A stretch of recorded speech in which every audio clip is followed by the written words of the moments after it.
keberagaman dalam kemerdekaan. Assalamualaikum warahmatullahi wabarakatuh. Jumpa lagi guys di channel Z, channel inspirasi untuk kita semua.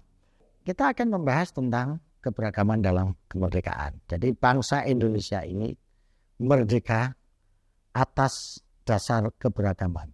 Satu, bisa kita lihat para pendiri bangsa ini yang saya sebut dengan founding parents. Saya nggak mau nyebut founding fathers, nanti founding fathers-nya marah.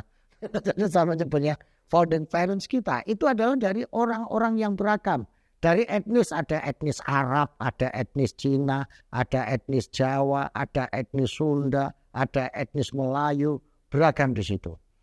Dari segi ideologi, ada dari agama Islam, ideologi nasionalis, ada kejawen, ada kepercayaan, macam-macam ada di situ. Artinya apa? Kemerdekaan yang dibangun dan dibentuk oleh para pendiri bangsa ini, spiritnya adalah spirit keberagaman, spirit kebersamaan. Makanya tidak dibentuk, dilabeli dengan nama agama tertentu, misalnya negara Islam. Tidak dilabeli dengan istilah-istilah yang merujuk pada suatu identitas tertentu. Nah, makanya disebut Negara Kesatuan Republik Indonesia. Ini adalah spirit keberagaman yang ada dalam imajinasi, yang ada dalam tekad para pendiri bangsa untuk membentuk negara ini. Makanya jangan sampai ini kemudian ada yang merasa lebih unggul, ada yang merasa lebih berjasa, ada yang merasa lebih hebat sehingga layak diberi privilege, layak diberi nilai lebih. Nggak ada, semuanya sama. Ini yang perlu kita ingat. Inilah sebabnya, guys, teman-teman sekalian, ketika Indonesia ini sudah merdeka, apakah tidak ada upaya-upaya untuk membangkitkan itu? Ada. Misalnya ada sekelompok orang yang tetap menginginkan supaya negara ini berdasarkan label tertentu, misalnya DITII misalnya.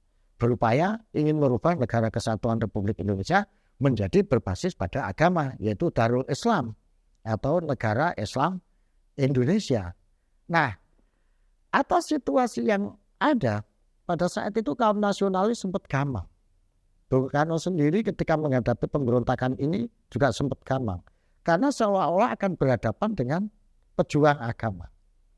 Tetapi ulama-ulama Nusantara, terutama ulama NU, menyatakan bahwa sikap menolak atau memberikan pemberontakan, gerakan untuk merongrong NKRI ini adalah sikap bugot atau pemberontak karena mengkhianati dari kesepakatan yang sudah diambil bersama oleh para pendiri bangsa. Jadi bagaimana suatu gerakan yang mengatasnamakan agama, menggunakan simbol-simbol suci agama, kemudian dengan spirit kebersamaan, dengan spirit keagamaan yang sama, dianggap bahwa itu sebagai pemberontak karena mengkhianati kesepakatan yang sudah dibentuk oleh seluruh warga masyarakat. Jadi cara pandang ke lapangan dalam mendudukan dan melihat persoalan ini menjadi sangat penting untuk menghadapi situasi yang ada saat ini.